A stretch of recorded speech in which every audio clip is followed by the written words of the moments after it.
you have to recognize that even though I'm not saying topping equals best deck, I'm saying that if a small percentage of people bring that deck, and the small percentage actually manages to top, either the player is really good, or they're onto something with the deck itself. How's it going, everyone? Today I have Nitro, or Vortex, here. How's it going, everyone?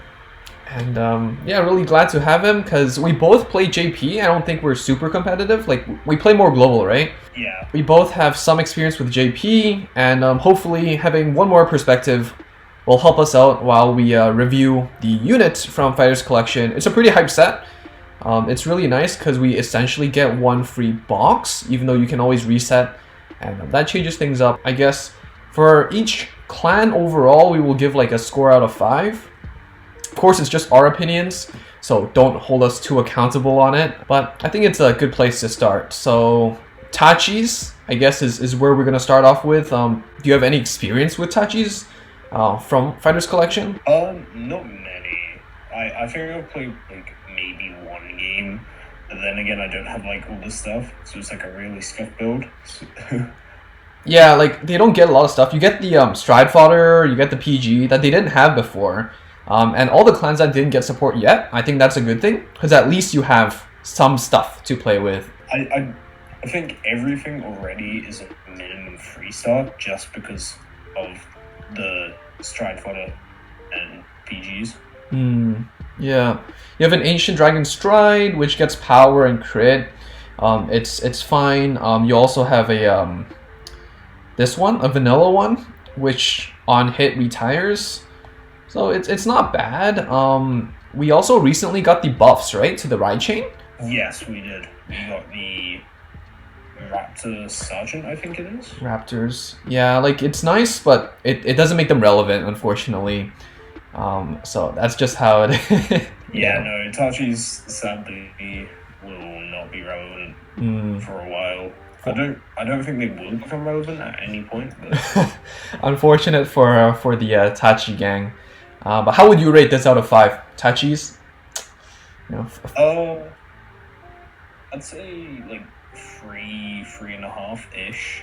Because the strides don't really do much. You have the vanilla strides, okay. Being able to retire something, but that's just it's a non-hit. You don't really. It doesn't do anything when you're at 5. Yeah. Whereas the Pearly Titan don't think it enables multi-attacks, so it's still just going to be a 3-attack deck. It's not bad, but amazing. Nothing that will propel the clan forward. I think it does similar to what the support generally already kind of does, but it definitely never hurts because Tachis, they don't get support in G-Set 4 yet. At least not right now. We don't know if they get any support yet. So it'll be a while. It's better than nothing. So I'm good with a 3. Honestly, I'm good with that. All right. Next we have Spike Brothers. So you have the Rising archetype, Stride Fodder. You have the PG. You have Dudley Geronimo. If your heart's a Dudley, you do some shenanigans. They go back to the bottom of the deck. And then your rearguards can actually attack from the back row. What are your thoughts on spikes? I actually really like spikes. I think they're a pretty strong pick you can take right now. Because you can attack from the back row, it will allow you to push at 5 to be stronger. Because as well you can do stuff with. You can't do anything with the ogres, which is sad because Legion doesn't carry over, so you can't call the mate ogle. But you still gotta do some shenanigans. Right. And Dudley has always been the safer play, the stuff they superior call the turn before, they kind of stick. So I guess you can set this up.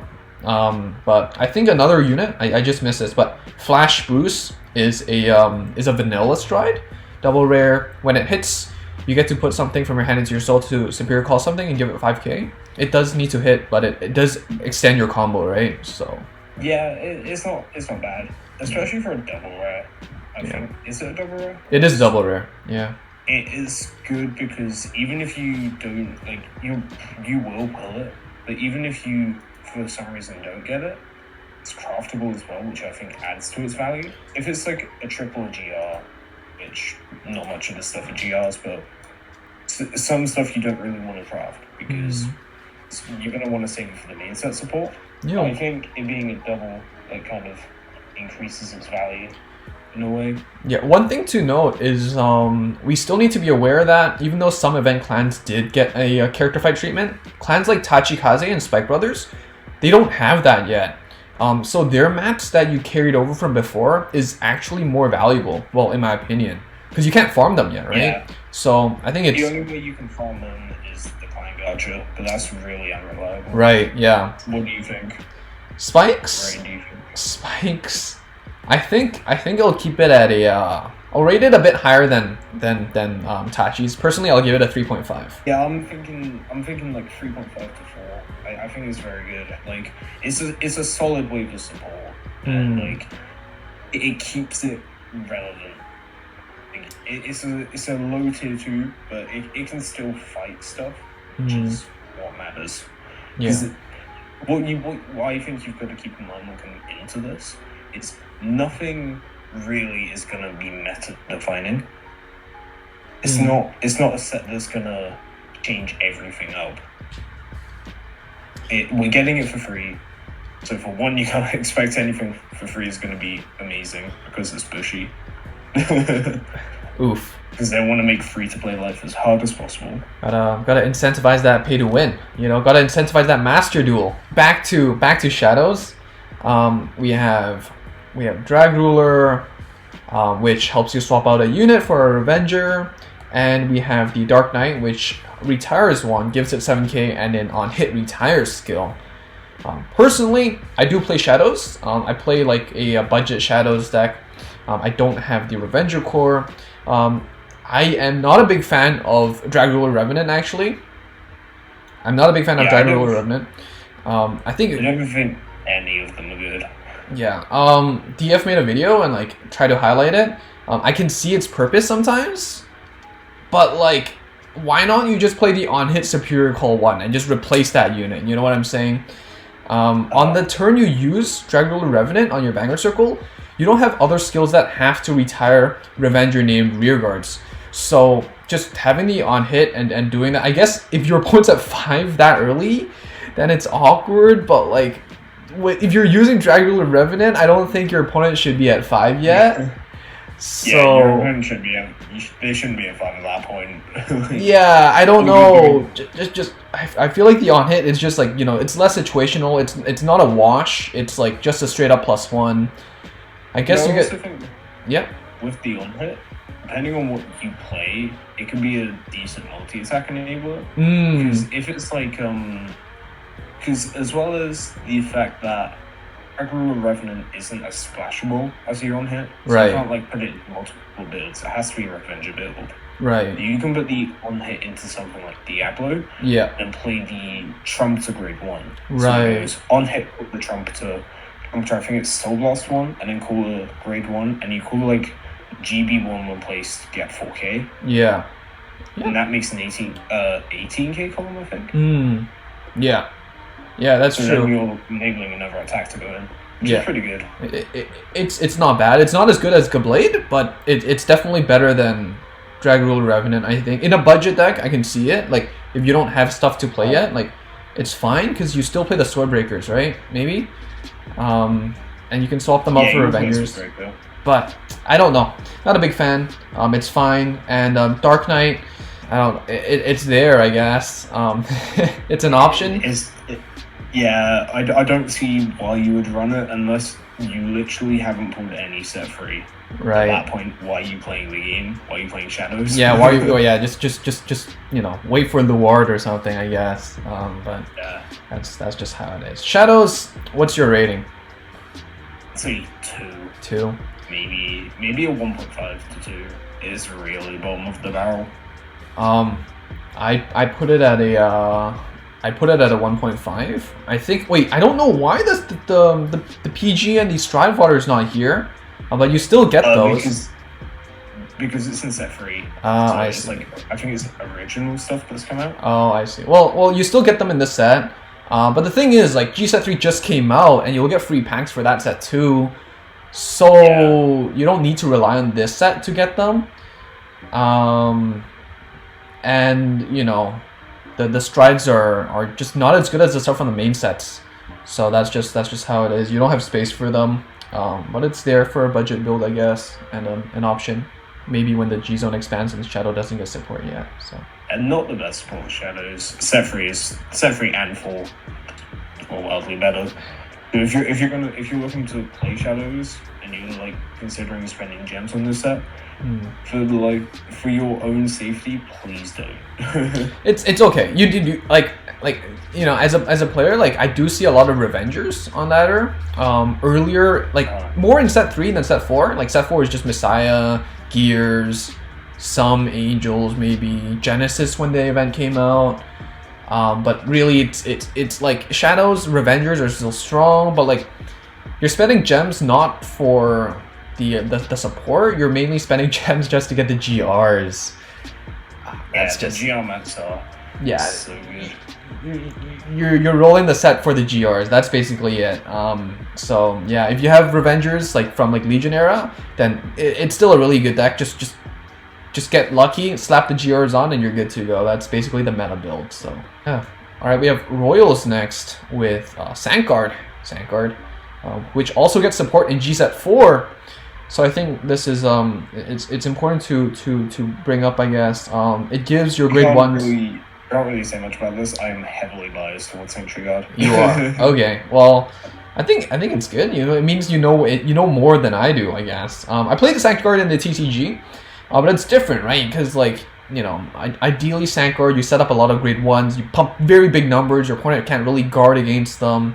But here, you know, if you set up a front row with grade 1s, you kind of lack out that defensive aspect, even though a lot of decks just remove front row anyways, I guess. I guess I'm countering my own point. But basically you're pumping up a big numbers, and then you have the Religious Soul Saver. That's MLB support, and it's supposedly bugged. So I actually read from a response from like Bushi email, like, and they were talking about how when you're striding and you unstride, like when it goes back to the G zone, you're supposed to lose that crit on MLB. But it's been 2 sets now, 2 months on JP, and they haven't lost a crit yet. So that's yeah. I don't know if, like, you know how it is, like sometimes JP and like the global side, like Singapore, basically Singapore side of things have different answers sometimes, and at the end of the day, JP's right. But I just saw that response on like on Facebook, and then it was interesting because that's the intended interaction on the TCG. Yeah, what are your thoughts on these two units? I think they're really good. Like, Bermuda Soul Saver is a solid option. MLB, it gives it that edge that the first set of Royal support didn't have. Okay? And for Sanctuary Guard, I think it's okay. My issue with it is you need to run 4 stands at least, because it's a free attack deck. You're not going to use the numbers. Anything. Especially in set 3/FC meta. Yeah. You don't have access to your like a Sanctuary Guard arc, which is you're pretty much a stride bearer for Sanctuary Guard. So it's just it's lackluster, really. Just wait for G set 4. It's basically how it is. Yeah, G set 4, more support. So I guess if you're a Sank fan, just take this and then be happy with it, and then wait for more. I do agree that MLB is nice. I think it's an easy deck for people to pick up as well. So pick up the Religious Soul Savers. You know, you get a Blaster Blade for free in the story. I think a Blaster Dark as well. Craft MLB or use the metals for MLB. And you can use FC metals. Right. Which are really FC metals like are really useful. Yeah. I really hope to get them. So I do think that Royals is really well positioned because it's simple to play. It's just overall solid support. You don't need to do too much. You know, again, like what you said, it doesn't make that big of a splash in the meta. It's you know, if it's viable, if it gives you an extra option, if it supports something that, you know, is popular, I think it's good to go. I'd give it a solid, you know, 4. Like, you need old stuff to make it work. MLB deck isn't hard to build, honestly, and it's easy to pilot. So I'd say a 4. Yeah. In respect. Alright, I think we need to speed this through faster. We have Pale Moon with Harry Stridefighter. We have the PG. We have Mystique Lukie, which lets you put 2 reverts into your soul charge 2, call 2 Silver Thorns during your main phase. And you have Clifford, which is an on-hit multi-attack enabler. So, Pale Moon, what are your thoughts? I really like the support. I think the Lukie stride adds so much to the deck because it is free soul charge at the end of the day. It's gonna allow you, especially in a deck like Silver Thorns, where you don't have infinite access to everything in your soul. You're getting more soul charge, and you can filtering things out like the starter that can soul charge a ton. And just go use the skill and put 2 things in, grab that star out, and use it again. Yeah. There's going to be easier access to Zelmas, which you can only have 4, and it carries the deck so hard. Right. Like, I've had my bad experiences against Pale Moon. A lot of players, at least in the KOE Discord, are talking about how Silverthorn is like, they're weak against the meta right now. After Mystique Lukie came out on JP, I got my ass kicked so hard by good Pale Moon players on ladder, and I can never say that Silverthorn is bad. Silverthorn is just good, even with the restriction, it's still really solid. This card gives it the consistency it needs. And it doesn't need GB2, so you just slap it on and start doing stuff, right? So I like it. Yeah, I do like the support. I think it's good. Yeah. Don't really know much about the other one. The other one? I think it's okay. It's okay. Something from Soul. It's multi-attack. It's okay. It's okay. Like Pale Moon, you're probably gonna be playing Silverthorn if you wanna actually have a chance right now. Clifford is vanilla, so it's great. I guess it's good to have. I think overall, I personally give it a 5. It just gives Silverthorn much more consistency, more options, and it makes it so they can do what they really want to do even better. And they've already been good at what they're doing. I really like it. How would you say? Yeah, I think a 5 as well. Yeah. I think it's just such a good deck. No, it's not going to be tier 1, but it's mid tier 2, high tier 2. I think so too. See what I did there. All right. Next we have OTT with Tsukiyomi. This is our first. It's actually a GR, and it lets you check off 5, add 2 to your hand, and puts the rest at the bottom.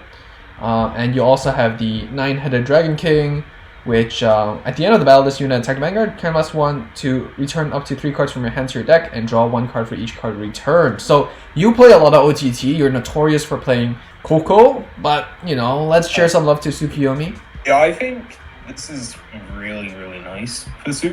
So the OTT support got some good stuff with the GR. I think the GR and both strides were very good. Yeah, I think because I don't think it shuffles the deck.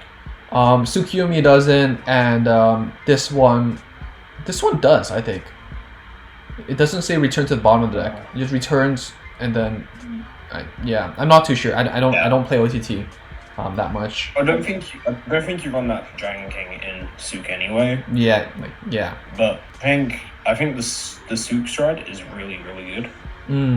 Suk is like it's it elevates. Yeah, it's a CB less Takemi Kazuchi, right?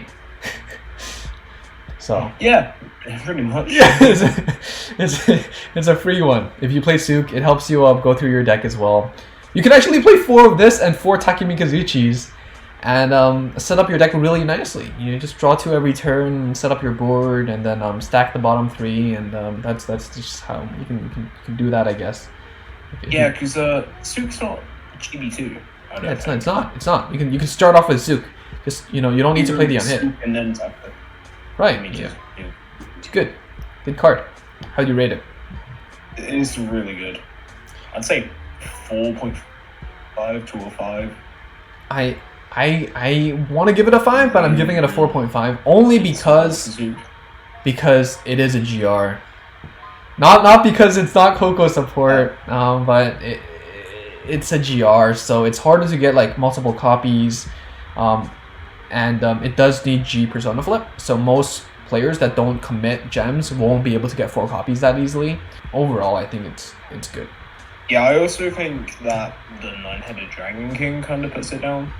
I mean, Oh, that's the true. Dragon King isn't terrible, but like you've just got so many more options in the deck. Right. Yeah. Like even Kirin, triple Restride is like levels above it On hit. because it's plussing. Yeah. Draw one. This is just like, you know, it shuffles the. You know, it's a mulligan. It's an extra mulligan. Maybe a 4 then. All right. Next up we have Nubatama. You have Nubatama next. Very fun. Joru. Whatever. Stealth Dragon. Stealth Dragon here. Attacks Vanguards. You bind something.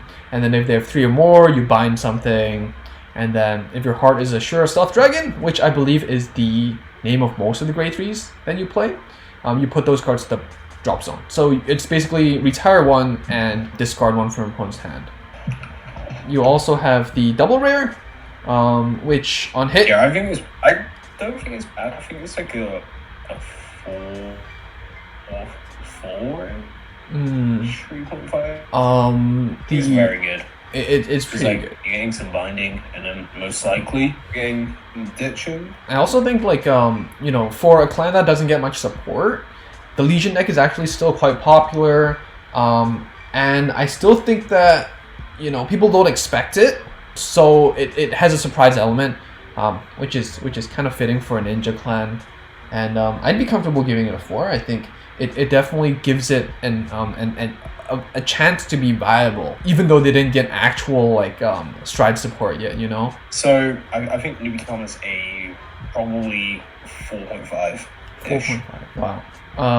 I put it at 4. I think it's underrated, and it can actually still deal damage. I think one of the good things about this card is that it's not GB2 again, so you can just do it as soon as possible. Yeah, I think it's nice, and on top of that, the double rest ride is okay.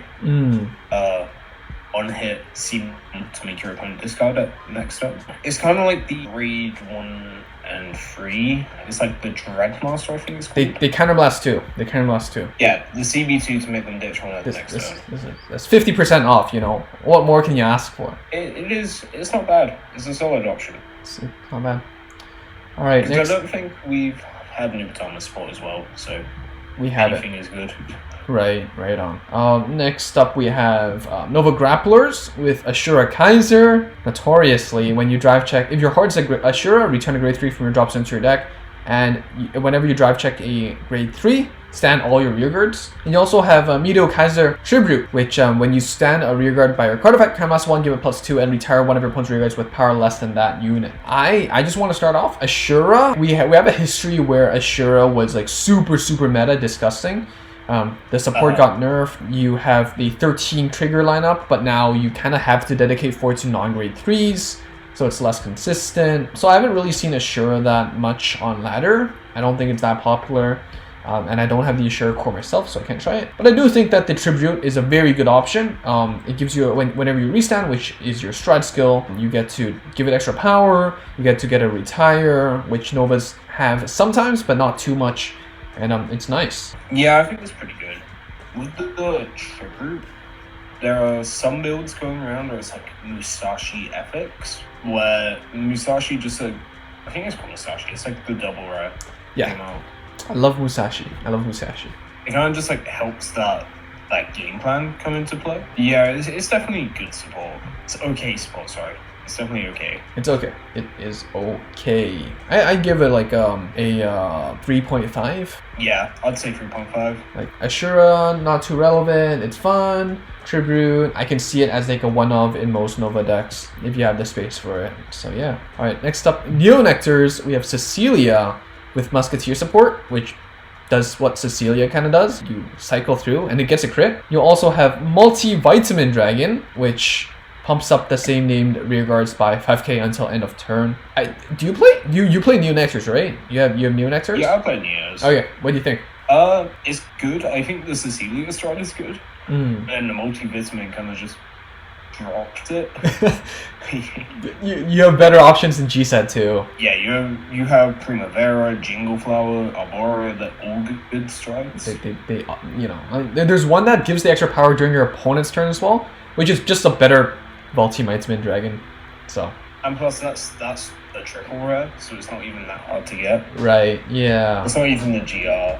Yeah. Which is the funny part. I don't know. It's nice, it's budget, but it doesn't really make that much of an impact for the deck. I guess it pumps up your numbers more, because you can, like, you know, you can just call them out. It doesn't need to be like superior called or whatever to get the 5k, but you're relying on like stand triggers to actually, you know, make use of those numbers to actually hit over and pressure your opponent. So I think the Cecilia Stride definitely bumps it up though. Cecilia carry. Yeah, I think Cecilia's like a 4.5.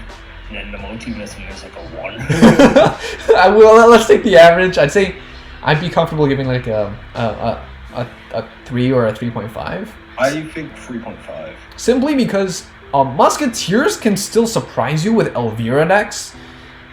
But the Cecilia Stride does require Cecilia, which you don't see as much. So there's a little conflict in the winning image, but I do think that if you do love your Musketeers, I think it's really great support. Gives you a reason to play Cecilia, and Cecilia is pretty good looking. So extra points for that because bias. She got buffed as well. It did get buffed, yeah. Returning 3 instead of returning 5. Yeah, so that's not bad. That's pretty good. Yeah, pretty good. All right, next we have Narukami with Brawler support. PTSD. PTSD. Big Bang Knuckle Turbo, and it's only a triple rare. So I've been seeing this actually quite a lot on ladder as well, which, you know, does what brawlers do. Just smack Big Bang Knuckle, especially. Smack stuff, and then smack more stuff. If you have 2 hearts and battles an additional back row unit, so, you know, the idea is you Legion, and then you stride into it, I guess.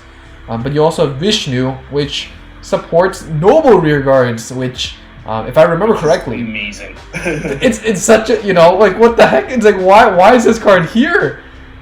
So yeah, what do you think about Big Man Knuckle Turbo? I'm just gonna skip through Vishnu. I'm like, whatever. Vishnu's a 5-star. That's fine. Yeah, it's a joke, guys. Okay.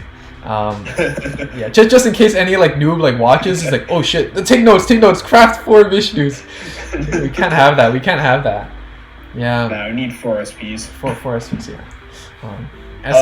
But yeah, Big Bang Knuckle Turbo, it's good. It's definitely good because with the nerf or what's the nerf? We had a nerf on the draw effect where you don't draw anymore. Yes. Using the Legion. Yes. We also had a nerf with Rising Phoenix where that got choice restricted. Mm-hmm. So I think this helps the deck, but it's still is kind of iffy. You don't have your way of plussing anymore. I think it's like a 3.5-ish. I quite like the card, but I agree it doesn't have the pressure that it used to have. You know, you don't have the Phoenixes anymore. You don't have the 1 draw from the original Legion skill, and the Legion skill, like originally pre-nerf, is just a better Big Bang Knuckle Turbo. So yeah, the nerf hit it hard, but I guess it's better than nothing. And I know a lot of people do either hate it or love to play it. Extremes. So it's there if you want to reminisce the good old days a couple months ago. It's not super competitive, I don't think. Yeah, it's not super competitive, but you can definitely have fun with it. Yeah, I give it like a 3.5 because Vishnu, it's there, I guess. Nah, Vishnu carry. Vishnu carry. Okay. Next we have Murakumo with Shirayuki support, which helps you do Shirayuki stuff, and Kagami Jishi, which lets you actually enable a multi-attack from the back row. So I play Murakumo a lot. I don't play Shirayuki. I think it's a bit too defensive. It's like too slow for the meta. But this unit, you have to get like 3 or 4 for a Yasui focus deck. It's just that good. Like, even if I can choose to go into the GR or this unit, sometimes, like more than most of the time, I will go with this unit because just being able to consistently attack from the back row. You know, you don't have to return those units to your deck during the battle phase, so it doesn't conflict with your GB2 on Yasui. It's just a really solid card. I'm really biased because I do really like Murakumo in G, and it's not like I particularly like the clan in the first place. It's just after playing it, I'm like, yeah, I really enjoy it. So I'm gonna pass it back to you for a less biased opinion. I think Shiryuki is good. Like, it brings that consistency. Because I think Shiryuki was like CB2 to get more Shiryukis. I can't remember its original skill, but like, Shiryuki is more cheaper and consistent way of getting your Shiryuki. Like, yeah, like you said, it is a bit too slow and defensive for the meta. But the Kagamajishi, I think is really, really nice. Like you said, probably my main option going into striding Murakumo. Because Yasui it's a strong deck. Like, it is, I'd say high tier 2-ish, maybe mid. I haven't really looked at the tier list. Mid, probably. I think you need this. Like, you can't play Yasui without Kagamajishi. Yeah, you can. And you get the GR, which requires setting up, and you have the train, which is pretty bad. I guess maybe it's better for Magatsu, but otherwise Kagamajishi, great vanilla, solid G stride. I give it like a solid 4.5 because the triple rare is really relevant for the clan, and you really do need multiple copies of it. It does bring a lot for and it's only a triple rare. And it's only a triple rare. Yeah, right. I think for that we should put it to a 5. Right. Oh, sure. You know, works for me. A 5 works for me. All right. Next up, we have Megacolony with Darkface Stride Fodder with PG, and we have Machining Destroyer, which countermasses 2, paralyzes stuff, paralyzes your opponent's Vanguard as well, and you have Jaggy Devil, which is an on-hit and paralyze more stuff. So how would you rate Machining Destroyer? I think that's the key card of the set. I love this deck. Megacolony is honestly one of my favorite clans right now to play in G. Yeah. Like, even pre-Fighters Collection or like Global, I still love just bringing it to ladder as like a de-stress deck. Everything's going wrong for you. You're all welcome, guys. That's the first deck I did on Global for G. I really do like it. Yeah, I agree. It is. I think it's 4.5. 4.5. Wow. You know, I personally put Machining Destroy at a 5 because most of your relevant Megacolony stuff is already machining named. It doesn't need GB2, so it could be your first stride option, and you could just start striding. You can start paralyzing your opponent's Vanguard and doing more shenanigans. You know, I really like it. Yeah, I can agree. I can agree with a 5. Yeah, and a lot of decks do rely on their Vanguards right now, like Messiah. You know, you do need to on attack to actually unlock or pump up your front row numbers. Your Chrono Jet relies on attacks for the guard restricts, crits, or maybe the restanding play with next stage. You know, there's a lot of strides that are focused on attack in the meta right now in GSET 4. So paralyzing is actually really quite strong, and people still forget that you need to rewrite to unparalyzed. So catch people off guard. Show noobs how it's done. All right, Link Joker. I guess we have Glendios, which helps you set up the World's End. Yeah, I really don't like this. But you also have Maximum Seal Dragon, which pumps up your front row for each locked card. So the sad thing is, Maximum Seal Dragon, I think, is actually better than Glendios. It's better than Glendios. What the? Which is why I think Onyx exists. The one where it's like, discard as many cards as you want to unlock that many cards. Yes. So you're never gonna get off your Glendios. Everyone gets it for free. Everyone can use it. 'Cause even if you have a full 5 board, like 5 locked board, your opponent is always gonna be, you always have to assume your opponent's a sacker. Yeah. They're gonna top deck their stride order or something. Yeah. They're gonna stride into that. They draw a card, they discard that card, they have something unlocked. Then they don't die. They don't die. And then you die. Yes. I guess the Omega Loop is just taking those L's constantly, I guess. It looks cool though. It looks cool though. Imagine if Global doesn't get those harmonics though. That'd be hilarious. Oh, it would be very good. It would be very good. It'd be a funny turn of events. But yeah, I really like Maximum Seal. You have some like really memey combos that people think that they're inconsistent. Have you played Messiahs on JP? No, I haven't. Well, I've seen what it does. Yeah. Yeah, like from my play experience, you do need your pieces, but you will draw into them eventually, and you don't really need to even rely on this combo. You know, Amnesty or Exilics already helps you do that. You know, locking front row and then multi-attacking and scaling up, you know, idea of the deck. You don't need Maximum Steel Dragon, but when you have one or two and you somehow draw the pieces because it happens, it's bound to happen. It's not that super inconsistent, it's just inconsistent. It's really devastating, just pumping that really, really big 40k beater to your opponent's face and forcing PG or multiple heal guard to die. Big fan, but Glendios, meme tier. So, yeah, I'd say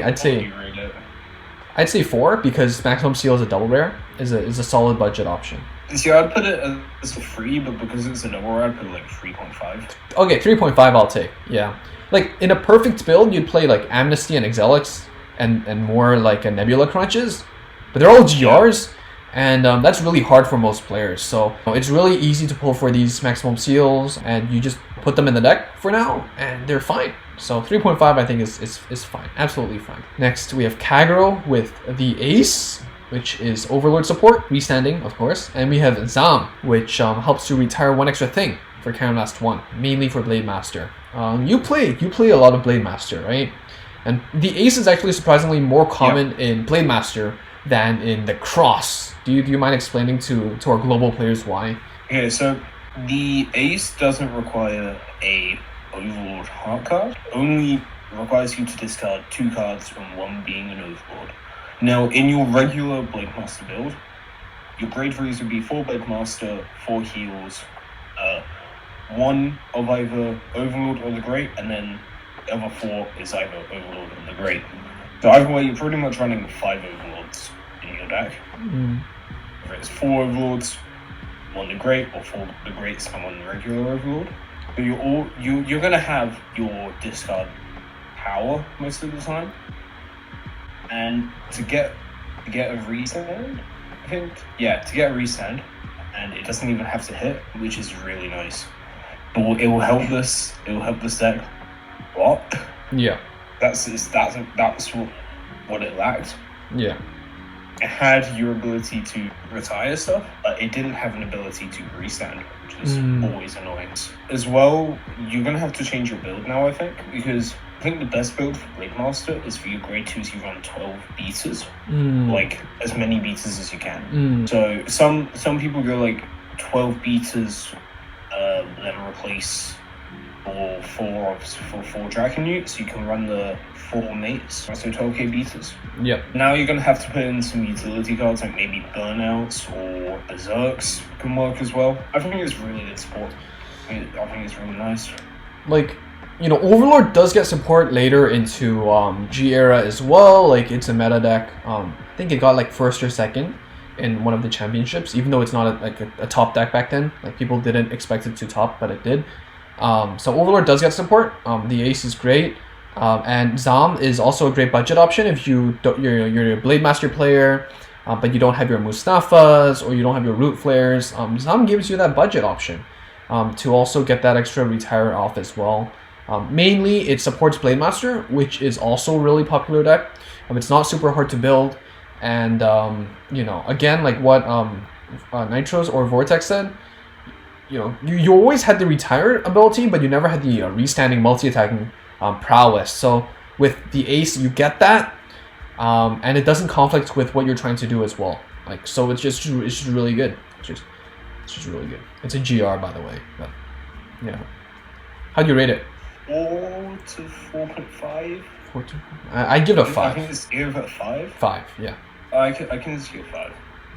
I was only thinking like 4.5, maybe because it's a GR, the Ace. But even then, Zam is like really nice. Because if you're running Blade Master, it's CB2 nuke front row. Right, yeah. It is good. Yeah. Like, you don't need Mustafa. Yeah, you don't need Mustafa. because it essentially is a cheaper Mustafa. Because most of the time you're not going to have that like Mustafa persona flip. Because even though I have it, like I have 2 Mustafa, I don't flip my Mustafa. Oh, you use it separately. I just want to have use Mustafa early, but then again I don't want to flip my Mustafas because I want to use them multiple times. Because not all the time they're gonna. I want to save my root flares for their resists. They, like put a booster behind their resist. Right. So I would hold off because I only have 2 root flares. So I'd always hold off on using my root flare until I can ping that resist column. Yeah, I think overall, like, would you play Zom if you had you had the financial ability to play AGR decks? No, but most of us aren't. Really? Would you argue against that? You can argue it. You can argue it. Because we're wasting persona flip of your Mustafa. Because if you're playing AGR, you're gonna have like 2 Mustafa, 2 the ace, 4 root flare. So you would use Mustafa, and you can't flip the ace. That needs itself. Can't flip the root flare because that needs itself. So you have to flip another Mustafa. You get the CC, but you don't get multiple Mustafas, which could hurt. That's true. That's true. Not all the time you want to be doing that. I guess it depends on the matchup. I just don't see. It heavily depends. I just don't usually see the need to go through that many strides when you have root flares and the aces to help you push for game. I think you play more Kagero, so I think you could have a better perspective into things. But I do think that Zom is a great option. And yeah, it's really good. Yeah. I actually didn't see that card until now. Oh wow! Like, damn, that's actually pretty good. Damn, get good, scrub. I have an SP. Next up, we have Big Belly. Big Belly is Great Nature. Great Nature support, supposedly in GBTO2, but hasn't showed up on JP yet. We have Leopold, which does that Polaris kind of thing. That apparently is the Great Nature staple now. And then we have Wisdom Teller Dragon, which is on hit, draw 1, and give a unit plus 4k. What do you think? I don't know. I haven't played much Great Nature since Great Nature. Great Nature. I'd say the main deck isn't in a good spot. The strides are solid. Get the restand and all. You don't need to hit. It's not GB2. But overall, the main deck is in a tough spot. So like as decent or as mediocre or even as good as the strides are, it's hard to salvage the deck. Yeah, I can see that. I really don't think it's that good.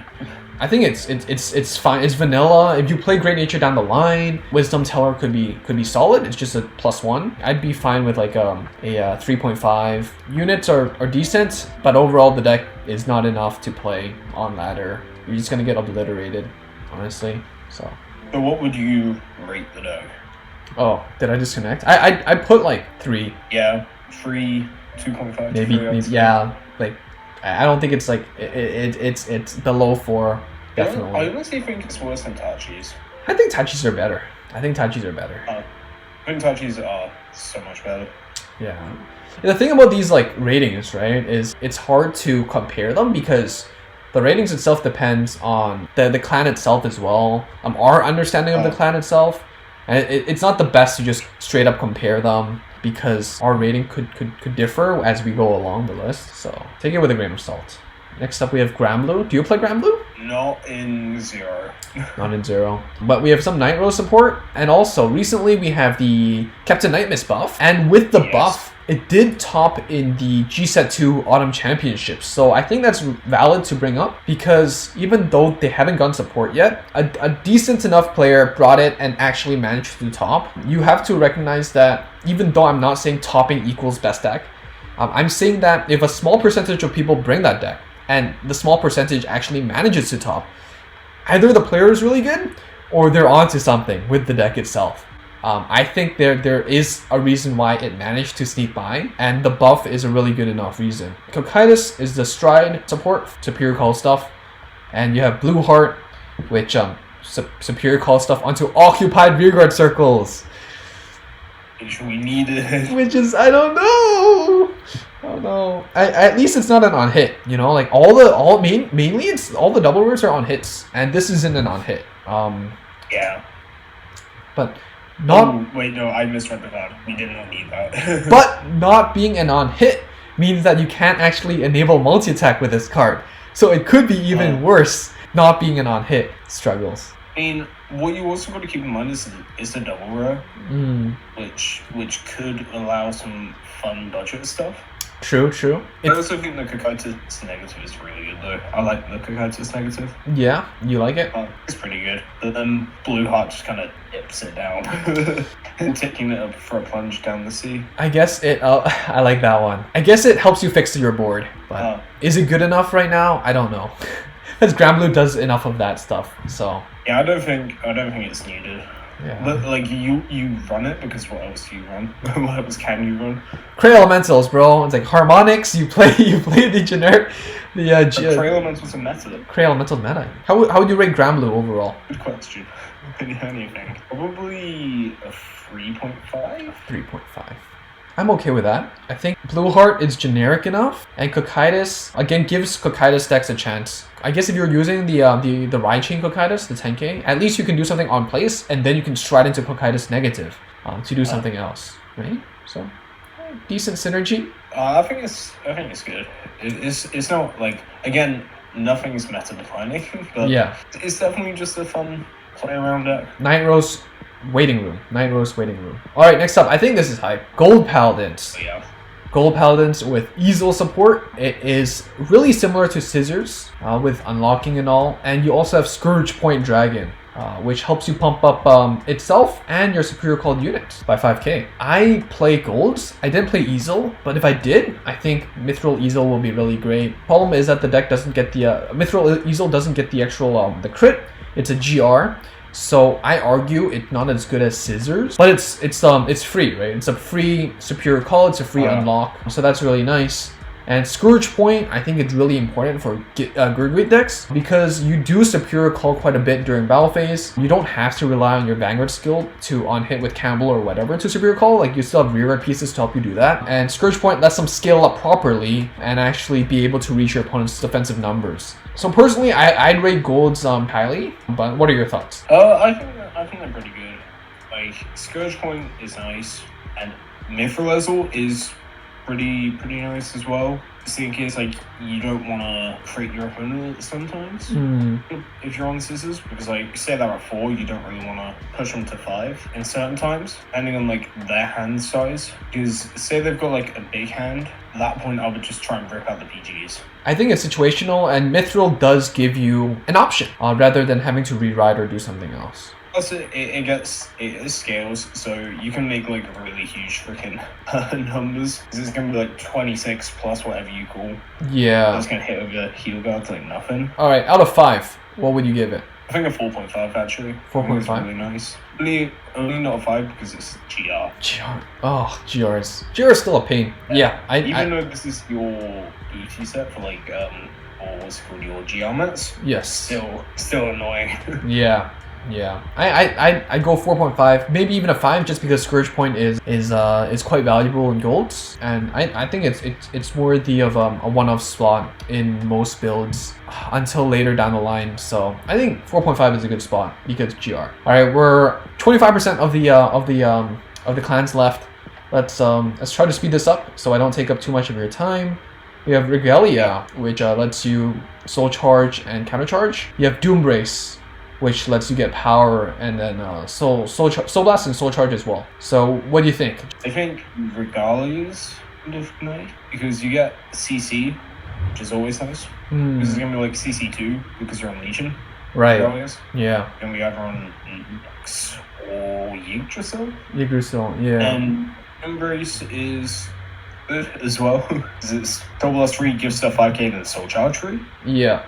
As well, you can use that to like, say you don't really have a hand into Doom Race, Soul Blast out 2 cams, call the Chamomils, and then Soul Charge another 3. Right now on JP, the most popular build that I'm seeing is Fenrir plus Yggdrasil. Yggdrasil has a problem because heal guards are a thing, but because when you're in Legion and you get that big number, it actually hits over 26Ks quite consistently, and so it's actually the one grade 3 PG guard restrict option that is more valuable than others. And in that Yep. case, Doombrace is a great early stride to just set up your board and do all that. And it means that the meter is also viable. Because if you do go into the Yggdrasil early, you can use the meter to actually make better use of Soul Blasts and Counter Blasts. Because you can just reset, Soul Charge more, you can Counter Charge, and then set up your Legion, try to push for a game like that as well. So I do think both units are viable, which makes this really, really good support overall. Yeah, I think it's good support. So yeah, how do you rate it? Probably a 4, I'd say. 4. I'd give it a 4.5-ish. Only reason because I don't really know. yeah, well, I think that the clan event gives you better options as well. But like these two options are definitely there, and you can pick them. I wouldn't have too big of a problem with them. So, alright, next up we have Gears with Epoch Maker, a multi-attack enabler, and Upheaval Pegasus. And it's a goddamn travesty that 6 people voted it, and on average you got 2.8.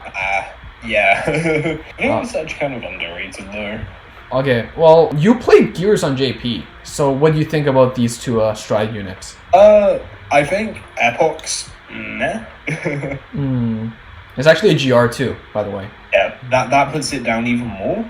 And then Upheaval is going to be a one-off because you want to get past resist. But I always, whenever I played it, I'd always run into the issue where I'll put back the resist cards, then they just call out the resist cards again. I'm like, why? Yeah, that happens. Why are you bullying me? Am I a joke to you? Am I a joke to you? Yeah, I agree. I play a lot of Gears. Upheaval Pegasus, like sometimes I even play 2 because quite a lot of decks do have resist, like the mirror match with Gears itself, Bermuda. You have Narukami, which is still here and there, and they like if they're there, they always play the 4 Brawler resist, the T-Rock. So there are quite a few resist-based decks on ladder, so Upheaval is nice as an option, but it can flop, and that does feel bad, but I definitely think it's better than 2.8 out of 5. Excuse me, I'm personally offended by that. Yeah. Epoch Maker, I was so hyped for it, but then when you play it, you're like, wait, it requires too much setup, and it doesn't hit the numbers that you need to do, and in order to set this up, you need to play your main deck suboptimally. So, not a big fan of it as well, but it's the one GR that's not a Persona flip in the set, which makes it better than terrible, I guess. How would you rate it?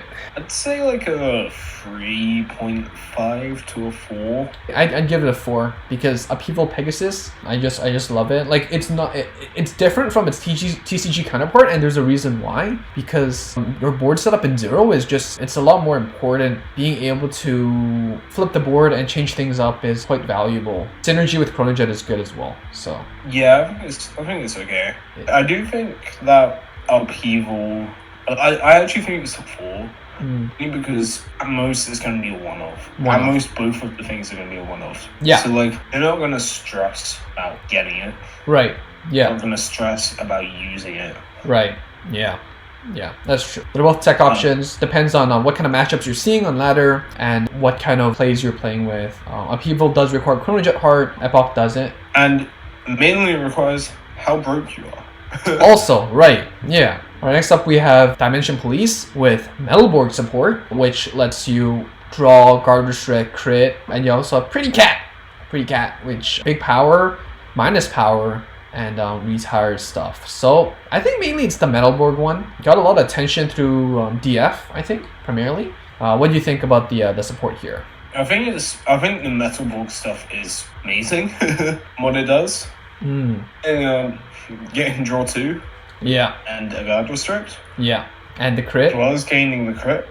It does everything you want it to do.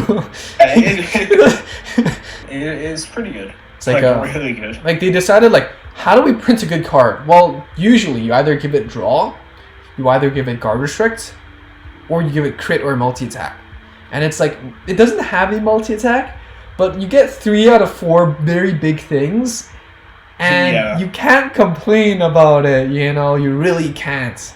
I argue it's better than the actual DP clan event, just Metalborg plus this. Yeah, I think that as well. Metalborg's already good. Like, they're actually, I think they're underrated. Now, one of the problems is like card draw, like resource management, and then this card just says, well, we do that too. So, good to go. It's like, you have an issue with card draw? It's like, I said no. no. We good. How would you rate them? Can we just ignore Pretty Cat and rate Heavy Duke a 5? 5. I'm good with that. I'm good. It gives an archetype that otherwise does not really get proper support for quite a while, and just oomph it up, you know? Yeah, so next we have Irregulars, which are very interesting. Do you want to introduce them? Sure. So you first have Bonus Talon Machokius. I can't remember stuff. CB1, if you have Amon Heart, to have 2 of your Amon Rear Guards get plus 3k for every 5 cards. If you have 5 more cards, retire a back row rear with priority. So if they have no rear guards or resist, you hit a front row, which is kind of nice. Mm-hmm. If you have 10 more cards, you get a crit, and 15 more cards, you choose a rear, retire it. And then for Demagogue, I have really bad pronunciations. When your cards put into your soul, all your front row gets 1k. Well, Amon, do they really get support? I don't remember. It's mainly the Shahara stuff, right? So yeah, the last I don't know how much support we get, but I actually think the Legion is still yeah, because you can pretty much just force a PG out because you're going to be hitting them heal gun numbers anyway. So if your opponent just doesn't have a PG, you can just randomly kill them with the Legion, and then this just gives you crits, retiring, like power. Like, I think a lot of the FC strides are solid options because they all support existing decks that have decent cores, if not solid cores. And like what you said, you know, Amon is fun, it's solid, and having this stride is definitely a great option. It never hurts to have more good options. Demagogue, though, is pretty random, but... It's pretty random, and I don't know why it's rated a 5. Yeah, well, you know, internet. Yeah. Anyways, how would you rate it overall? I'd say 3.5. 3.5? Yeah, I'd be fine with that. All right, Cray Elementals really quickly changes your 10k or less Vanguards to plus 1k, and resist. Resist is always nice. Resist is nice. Madu makes Legion decks stride for free basically, because when you stride, you can choose your heart in the TCG. If your heart is 10k or less, you can add a grade 3 card from drops into your hand. When you're in Legion state, when your Vanguard has a mate, generally speaking, they're 10ks or 9ks. And what that means is that you can actually use the Madu skill to pick up that grade 3 from the drop zone that you use to stride. So you can spam stride when you don't really have stuff to do with your Legion yet.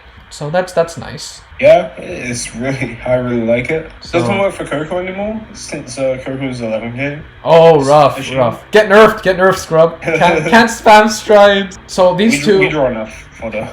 You just draw the stride fodder for actual strides, I guess. But these two, it's great additions. And do we rate Cray Elementals? How would you rate Cray Elementals? I think we can rate them. I think a 4. Oh, 4 is fine. Best deck in the meta, right? Yeah. Wait, sorry, you should rate it 6 stars. 6 out of 5. All right, Bermuda, you have a Prism dual support, and you have Amorous, which is a generic stride. How would you rate these two? Amorous is okay. It's okay. It's okay. Return to rears. You can do some stuff with it, I think. I think that's like when return to hand, like draw cards. Yep. Which is bad. Like it's free bouncing as well. The problem is you need to set it up. Yeah, it's fine. Actually, wait, it is bad because it's gonna get retired because you're gonna retire Nessa. Yeah, removal meta. So maybe later. Yeah, hopefully. Because I'd like to see it be played. I think it's pretty good. I need to read Nectar. Nectar? Okay. Let me talk about it while you're reading. Nectaria is super popular in Bermuda decks on JP. The reason being is because the Nemuel deck is still really strong, and your dual support, you know, like your PG, it's a Prism dual. So what this card does is it's an on-hit. You can call something out. You get the extra power to actually scale up and hit. So it's kind of similar to the Triple stride from G-Set 2. But also, if your card's a duo, you can add a card with the same name as the unit returned with this effect from your deck to your hand. So you could dupe a PG, and you could set up a new unit for 5k and hit as well. So it enables multi-attacking, enables a unit search PG as well included. So overall, I think it's really popular, and it again, it doesn't require GB2. It does require on hit. It does specify itself to be specifically Prism and specifically duo. If you're only one or the other, you only get one skill. But when you have both, it's definitely quite nice to have. Even if you don't have both, it's still quite nice. Nitro? Yeah, I think it's pretty good. Yeah. Like, you're getting multi-stack if you're playing Prisms, which is kind of nice, but then again, who plays Prisms? Yeah. And Duo gets your PG search, I guess? PG search. I think, then again, why? It's free, and also you can search for resist as well. So I think resist would be the better option. And you shut down like Messiah plays, you shut down Chronicle plays, you shut down Kagero plays, or at least make them not as painful as they were meant to be. So I think give them hope and then take it all away. Exactly what that card says. The CBD strat, right? There you go. Score out of 5. Go. 4.5. 4.5. All right, I'll stick with 4.5. Aqua Force, you have Maelstrom, which is a GR, and it gets crits, it gets draw, it gets retire, and you'll also have Socrates. You have the extra power 5k when it's the 3rd battle or more. So what do you think? Just a quick score. Ignore Socrates. Maelstrom's okay. It's okay. Yeah. I think it's like because it's a GR, probably a 4. Maelstrom, but like a 3.5 because it's Socrates. Socrates. I think when we get the Ripple Rush kind of stuff, Socrates could see a little bit more play. But overall, why are you playing Maelstrom when you can play Lambros? So get good, scrub, play Lambros. I'd give it like a 3.5 maybe. Yeah, I 3.5. Alright, last one. Angel Feather with Uriel on hit, multi-attacks, and Mikael Celestial, which does Angel Feather's shenanigans and gets a crit. So, what do you think? I really like the support. Celestial has become decent again, and Uriel is used in Aphriel, I think. Yeah. You can use Uriel. Yep. I think it's good. Yeah. It's fair. There's nothing really else to say about it. Yeah, I like Uriel because you get options like if you can set up your damage zone, you can basically Superior Call and pop up numbers that you need, and there's a lot of ways to do that. And the Celestial, right now on JP, the most popular build is the 8 Legion Celestial build actually. So Gavriel is less common from my experience, and Mikael does carry. So like I never really paid too much attention to the unit. I just know that I'm seeing this often. And it does stuff. So, how do you rate it? I'd say a 4.5 maybe. You could even push it to a 5 because they're both triples. I push it to a 5. They're Uriel probably at least a 1-of for quite a while. So right now, since Celestial is the meta build or the popular build, you want to play multiple copies, so it's really important for the Angel Feather deck to have at least a copy of each just to pocket, depending on the situation to have. So that's basically it for our Scuffed Fighters Collection review. I hope we gave you, the viewer, a decent understanding of our thoughts on the units that we get from this set. Whether we get this in February for Global is still up in the air. Like, we don't know that for sure because it did come along G-Set 3 and JP, but it was primarily marketed as an anniversary campaign. So I don't really know. What do you think, Nitro? Do you think it's more likely that it'll come with G-Set 3 or with our actual anniversary? I think we're going to get it with our actual anniversary because I think sure would hate Lendios. So they're going to drop Fighters Collection with Harmonix, and I'm pretty sure Harmonix was an anniversary. Yeah. I think if that's really the case, I think there's a lot of implications towards the metagame, and I for one welcome a world where we get Fighters Collection in G-Set 5, because without Harmonix, the fight against Messiah could be quite interesting. It'd be very fun to see. With so much competitive play right now. It'll be interesting to see what happens. It would. And some clans, like Blade Master, could be less popular in Global suddenly, but I think Blade Master would be one of the best out of it, though. Sorry? It's still good. I think Blade Master's still going to be really good. It is still really good. Because, like, even if your front row's locked, you're still getting the double retire. Like, you can play, like, the ace wouldn't really work, but depending on if you, like, got a retire card in your hand, you can, like, shove it in the back. Yeah. They haven't blocked your back. Yeah, but you can still get a good amount of hits. Yeah, like personally, Global has been following the anniversary as like a separate like thing. For example, like in GSAT 6 or 7, like we had different timings for the Aishi medals, for the Legion sets. We had different timings for our guarantees and whatnot. So in terms of track record, Global sticks towards the anniversary based on the month of their own anniversary more so, and the events associated generally you have to wait for them, and it could really hurt the enjoyment of the game. I think, like, again, what we said, Fighters Collection not super meta impactful, but it gives everyone a chance to play something that they like. Like, it gives everyone a reason to play the clans they enjoy, and I think overall it could hurt the player base if we don't get the Fighters Collection with GSET 3, but you really never know. You really never know. Cross your fingers. Based on track record, I do agree that it should come along with the anniversary. But again, in terms of the game itself, it would be a very different metagame, for better or worse. Well, we will see. We will see in like a week's time. So that's basically it. And yeah, thank you so much, Nitro, Vortex, for being here. Nitro and Vortex. Yeah, thank you for having me. Of course, you know, he has a really great understanding of Vanguard. Also does other games as well on his Twitch. So I'll put that in the description and the pin post for the comment section as well. Check him out. Show some love. Plays Global a lot competitively. Almost topped the spring circuit. I have to mention that. Don't remind me. You also have played in a lot of the leagues on the global side. You play JP quite a bit. Have a great understanding of different TCGs like Pokemon and Yu-Gi-Oh as well. So I'm sure he can give you a better insight into other games as well as Vanguard with a more open perspective. Me, myself, I spend most of my time in Vanguard, so that's just how it is, and I'm really glad to have you here. And yeah, I'm really glad to be here. Yeah, thank you so much for finding the time. It's a long video. I originally told you it's 30 minutes, and then it's already it's like 3 times that mark. So hopefully you, the viewer, enjoyed listening to this. I think even without the visuals, it's a nice listen. Just the two guys chatting. And yeah, let me know down below what your thoughts on Fighters Collection are. You know, when you think it'll be released, which clan or which unit are you looking forward to the most, and let's talk about it. Yeah, so I guess that's it. Thank you so much again, Nitro. Thank you to the members of the channel as well. We have Kamui and 2Mello for supporting the channel.